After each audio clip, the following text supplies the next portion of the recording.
Okay, Crazy, originally written by Willie Nelson, copyright 1961, and made famous by Patsy Cline, is a great song for looking at some sort of tools, tips, and tricks you can use in your own songwriting. A lot of ways of decorating chords and chord motions with kind of chromatic motion and some blue notes that aren't as common today. And so it's nice to kind of go back to this material and bring things into your songwriting from it. This was written around the same time a lot of the Christmas songs were written, and so it has a similar structure, a lot of chromatic motion between the chords, I'll show you, and it's an AABA format. So you get two A sections, a B section, the bridge essentially, and then back to the A section, and that's the whole song, in contrast to today's more common verse, chorus, verse, bridge, chorus, whatever, verse, chorus style. Okay, let's go through this. We'll just go sort of measure by measure and talk about how the song's built. So right off the bat, you're going to hear this. And right, if you know this song, you're like, oh my gosh, I know exactly what that is. So why is that so distinctive right off?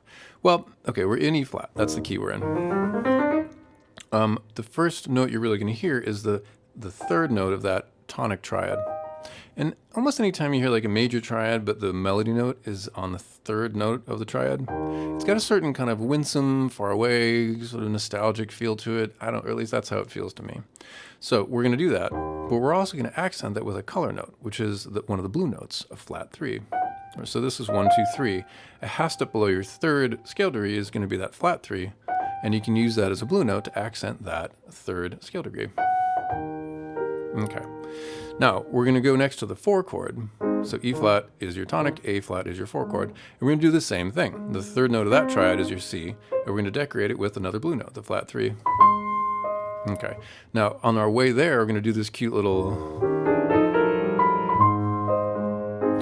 And I think Willie Nelson's probably just giving you sort of a preview of coming events. So we're going to do a lot of chromatic motion in this to feel bluesy or feel however that makes you feel.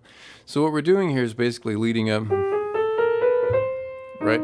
Like we know where we're headed. So we're going to do this two little triplet figures. 1, 2, 1, 1, 2, 3, 1, 2, 3, kind of inevitable motion up, that little slide to that 4. And again, that little blues note on the third note of your A flat triad.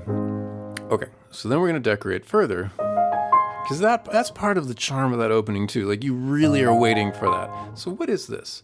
Well, it's actually an F minor 7 chord inverted. You'll notice there's an F in there, which doesn't really belong in the A flat. It would be your A flat 6, I guess.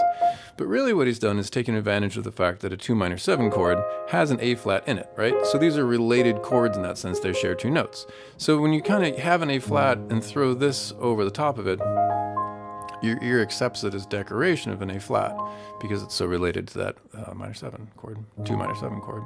So now we're going to do walk down. We're on the 4 chord here. We're going to do what almost every Christmas song does at some point, is it goes from 4, major 4, to the minor 3, to the minor 2, back to the tonic. Okay, and that's what he's going to do here too. So and we're going to walk down with this. This is just a triadic decoration. But when we get to the minor 2, we're going to do this. Isn't that pretty? So what we've done here is we've taken G minor, we've taken the top note and used another blue note, which is the flat 5 of that triad. Meanwhile, we've taken the 7 and we've moved it down here. We've replaced the root of that chord with the triad, with the 7th. So we get this sound. Isn't that pretty? We're going to do the same thing with the F minor. Take that blue, the flat 5 blue note, replace the root there with the 7th, the minor 7th. So we get... That's what he's doing there. And then when we're going to do a 2, instead of going straight to 1, we're going to do a 2, 5, 1. And again, 2, 5, 1 is just taking advantage that if you go up by fifths, you get to your 2, and then you can go back down by fifths, and it's a very satisfying resolution in many contexts. But before we get there, we're going to do this. Now, I played that. I'm like, why is that so charming? Why do I love that sound so much? Well, okay. On the one hand, you're just playing the B to the 7, and then you're playing this G, which I guess is the 6 or whatever. And like, yeah, I guess, but another way of looking at it is if you take your dominant 7 and take the diminished chord out of it, okay, which would be your 7 diminished chord, and then you make a 1-4-1 motion based on that, you'll get, which is really satisfying. It's the same as if you were in a major triad going 1-4-1, right? It's got that move to it. But using a diminished triad and going 4-1 has a certain jazzy, bluesy feel to that I just love. So, and then he sets you up there to finally get back to the tonic. Crazy. Okay. And then the coolest thing happens next. All right, so right off the bat, you hear crazy, and you know like something crunchy is coming next, and it's this. Crazy for feeling so lonely. Okay, so what just happened there? Because it's such a distinct sound. All right, follow me on this. So we've gone from E flat to C dominant 7. Okay, well, C dominant 7 has a C major in it. And you notice, okay, so C would be your 6th scale degree of E flat. 1, 2, 3, 4, 5, 6. The 6th chord in a major key should be minor because it's got that E flat in it, right? That's the key. So we're going to make it major, and a few things are going to happen. So first of all, the reason we're doing that is because we're making it a secondary dominant of F minor. We want more drama pulling us down to the minor 2 chord, and so we're going to make the 6th chord, which is usually minor, major, and further going to make it a dominant 7 so that we have that extra pull down to the minor 2. So that's why that chord sounds cool, because you are expecting crazy, crazy for feel, but instead you get crazy for so that's a brighter note than you expect it to be because we made it major. So it's literally a half step higher, and that's why that sounds so cool right there. But on our way there, we've got this crazy for feeling. Now they mark it here as a D flat chord, but I don't think that's the whole story. I think it's a D flat dominant 7. And I think that this note here, this B, that leading tone of the C is what really pulls it together. Crazy for feeling. Now, what would a D flat dominant 7 chord be doing there on its way to a C major? Well, because D flat's not even in the key, right? We get a D natural to an E. So in a D flat dominant 7, like what is that? Well, if you think about it, a D flat dominant 7 going to a C major would be a tritone substitution going to C major. So it's sort of a secondary dominant of the secondary dominant of your minor 2 chord. Okay. Tritone substitutions, when instead of going 5-1, 5-1, so that would be another way to set up tension going to the C major, is to have a G major 7 going to the C major. Crazy. Like it's not really on the way, right? It's too much going on. But if you do a dominant 7 chord of a half step above your note, which is how you build a tritone substitution, you get this. Or you get that motion. Okay, so you get, this has a bass walk on the flat 7, which is a cool sound in its own, to that 6. Meanwhile, in this hand, you're using a chromatic walk up, leading tone to the C. Okay, so anyway, that's just I haven't run into that before in my journeys, and I think that is such a cool sound. So that's what's happening there. Crazy, I'm crazy for feeling. So we got that secondary dominant on the 6th scale degree, down to 2, so lonely. Now they've got F minor going to F minor major 7. Now that means you've got a minor triad with a major 7th. Now that may be what's written here, but I don't think that's the spirit of the thing, because the bass note goes down to C and then back up to F. Okay, so what I'm hearing there is a brief, not tonicization, but basically a 1-5-1 on that F minor. F minor to what the dominant would be, which would be C major, back to F minor. So you go F minor to C major, see that? Back to the F minor. Okay, and that just kind of sits you in F minor for a second. There's something to do here while we're waiting for that idea to finish. Okay. And then even in the bass line, it goes C, F, B. Crazy. If you think about it, that would just be doing a circle of fifths thing. C, F, B. Okay. In this case, it would be 6, 2, 5. But the point is it's down by fifths to kind of like set you up, lead you into that B flat. C, crazy. Crazy for feeling so blue. Now that was 5 to 1 blue. Okay, that's like a classic finish of the thought. Okay, now what are we gonna do here? Blue.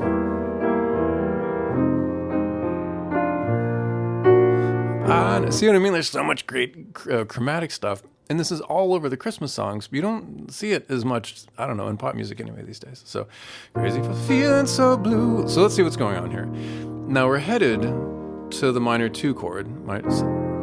And we're using that to set up another 2-5-1, 2-5-1. Okay, but on the way there, instead of just going straight to the minor 2, we've got this E flat we can use this as a half step here on our way to the F minor, okay? And all we're doing is just taking an E flat and making an E diminished chord, which now you can have that sense of tension and that half step going to the 2 on the way. Now, so that's what's happening. E flat to E diminished, because it's chromatic, to the F minor. And then we're going to go down to B flat dominant 7. But that's not quite enough tension to get here.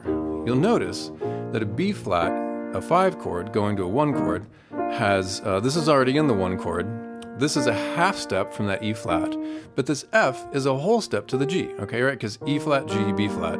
So this needs to go here, and this F needs to go here, okay? So you got that whole step. So if you make them both half steps, by making that B flat an augmented chord, again, it's more chromatic motion, more tension, I know, and you're gonna sing on that G anyway, so it's no, which is where we started the song, that third note of the scale, right?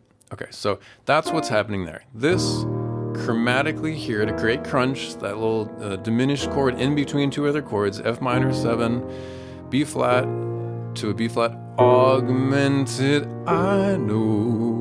Okay, and here's that amazing tritone substitution dominant, secondary dominant of the major 6 chord as a secondary dominant of the minor 2 chord. Love me as long as you want to. There it is, minor 2. And we're gonna do the little 1-5-1 thing again.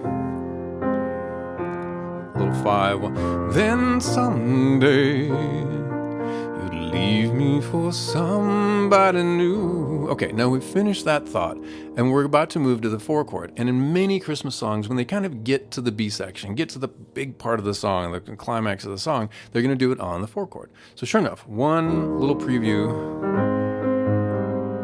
Now that's a cute little, it's not really a blue note there. I don't know what you call it exactly, but a little decorated 1-4-1 motion. Okay. Now, one thing to remember about the 4 chord is the 4 chord is a 5th below your tonic. Okay, which means that if you turn your tonic into a dominant 7, you can set up a tension as your tonic becomes the secondary dominant to your 4 chord.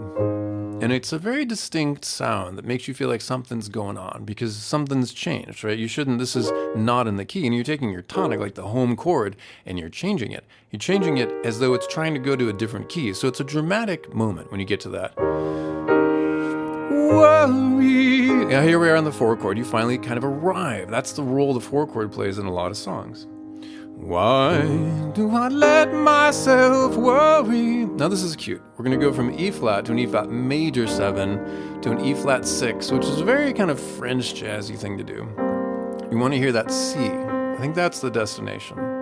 Now more chromatic stuff. E flat. We're going to move everything now half step. E major to an F major 7. Wondering. There's that C. We were just hearing that, right? So what we're doing here is trying to get to a major 2 chord, using the 2 as a secondary dominant. Because we're going to go from there down to the 5. But we're making it more dramatic this time. Instead of minor 2 down to the 5, we want a secondary dominant, a major version of that 2 chord, pulling down to the B7, B flat. Sorry, B flat. So anyway, you're going to 1... And then we're going to do this kind of just chilling. Whoa! What is it? Why do I let myself worry? We're going to sit on that thought for a second and kind of let it drift down before this big dramatic motion to the wondering. And that doesn't belong in the key, right? So it's you should hear that A flat, and instead you're hearing an A natural. Wondering, what in the world did I do? Now this is cute. I kind of want to sit on that for a second too, but what do you do when you're sitting on a B flat 7? Well, you can do what we did before. You can do a 1-5-1 thing, except in this case, the 5 is going to be your minor 2 chord. And so it's not going to be a dominant. Like that wouldn't sound right, 1-5-1. You're not like tonicizing the B flat.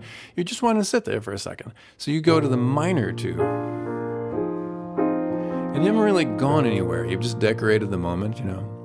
So now we're on the 5, and we're going to do the same thing we did before. We're going to use that augmented 5 chord, and we're back to the first A section again. Crazy for thinking that my love could hold you. A little 1-5-1.